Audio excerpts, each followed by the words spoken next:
I am not black.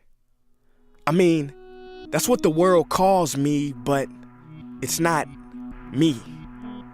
I didn't come out of my mother's womb saying, "Hey everybody, I'm black."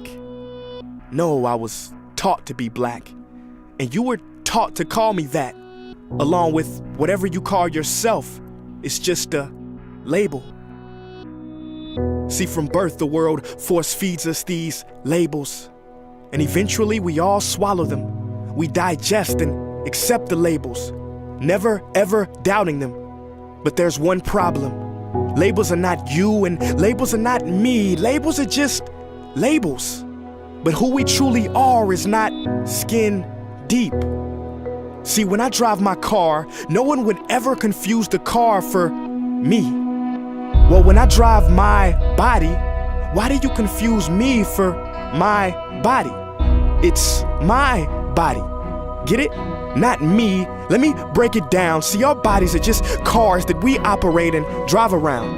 The dealership we call society decided to label mine the black edition, yours the Irish or white edition.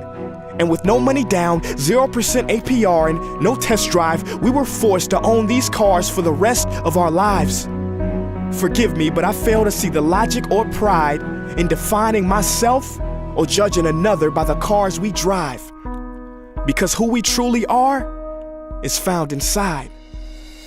Listen, I'm not here to tell you how science has concluded that genetically we're all mixed and race in the human species doesn't exist, or how every historian knows that race was invented in the 15th century to divide people from each other and it has worked perfectly. No, I'm not here to lecture.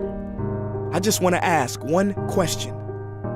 Who would you be if the world never gave you a label? Never gave you a box to check? Would you be white, black, Mexican, Asian, Native American, Middle Eastern, Indian? No, we would be one. We would be together. No longer living in the era of calling human beings black people or white people. These labels that will forever blind us from seeing a person for who they are, but instead seeing them through the judgmental, prejudicial, artificial filters of who we think they are. And when you let an artificial label define yourself, then my friend, you have chosen smallness over greatness and minimized yourself, confined and divided yourself from others. And it is an undeniable fact that where there is division, there will be conflict, and conflict starts wars. Therefore, every war has started over labels. It's always us versus them. So the answer to war, racism, sexism, and every other ism is so simple that every politician has missed it. It's the labels. We must rip them off. Isn't it funny how no baby is born racist, yet every baby cries when they hear the cries of another? No matter the gender, culture, or color, proving that deep down we were meant to connect and care for each other. That is our mission, and that is not my opinion. That is the truth in a world that has sold us fiction. Please listen, labels only distort our vision, which is why half of those watching this will dismiss it or feel resistance and conflicted. But just remember, so did the caterpillar before it broke through its shell and became the magnificent butterfly.